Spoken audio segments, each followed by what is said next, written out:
Hai guys, balik lagi di Nacute Channel. Hari ini aku mau buat salad sayur buat pelengkap yakiniku atau teriyaki hokben. Bahan-bahannya cukup simpel, hanya menggunakan wortel, kol, mayonaise, dan saus sambal. Setelah kol dan wortel sudah dicuci bersih semua, lalu kita iris memanjang tipis-tipis.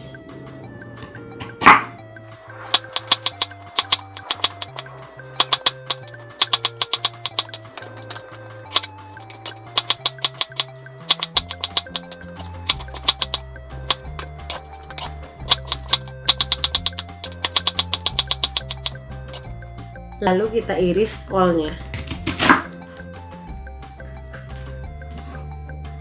tipis-tipis dan memanjang. Kalau kalian mau lihat resep beef teriyaki ala hokben, tinggal klik kartu yang ada di pojok kanan atas. Lalu campurkan kol dan wortel yang sudah diiris tipis-tipis dan tambahkan mayonaise sesuai selera secukupnya.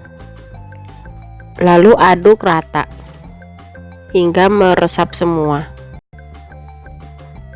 Salad sayur ala dapur Nacute sudah jadi. Kalau kalian suka pedas, bisa ditambahkan saus sambal ya. Sesimpel itu kan buatnya teman-teman. Sekian video dari saya hari ini. Terima kasih sudah menonton. Jangan lupa like, comment, and subscribe. Aktifkan loncengnya juga ya. Bye.